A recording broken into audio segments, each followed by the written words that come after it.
কে বাজান কিসের টিয়া পায় কাহিনী কি? আসলে আব্বা দুর্ঘটনা একটা ঘটে গেছে। আমার বিমানে ওরা লোক পরিবার সহ উঠছিল।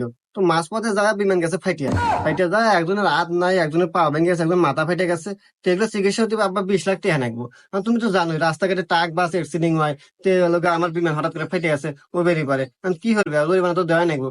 আব্বা জরিমানা দেওয়া দাও। কি করছে এতক্ষণে? আর ভাইস্তা, দেখো ক্ষতি যেহেতু তোমার হয়ে গেছে, টাকা তো তোমাকে দেওয়াই লাগবে, কিন্তু 20 লাখ টাকা আসলে এই মুহূর্তে তো আমি দিতে পারবো না বাবা, আমার তো গোছ নাই। টিহা জানিব না তো কাকা। ওই তোমার যে সুন্দর বিল্ডিং আছে আর যে গাড়িটা আছে, ওই দুইটা আমার নামে লিখে দিয়া দাও। আমার এত শখের বাড়ি গাড়ি আমি লেখা দেবো? কে বাজান কি কয়? আমার বাড়ি গাড়ি যদি লেখা দে, তাহলে আমরা থাকবানি কোনে কত? আরে আব্বা, তুমি টেনশন করো কে? আসলে ব্যবসা লস লস লাভ আছে।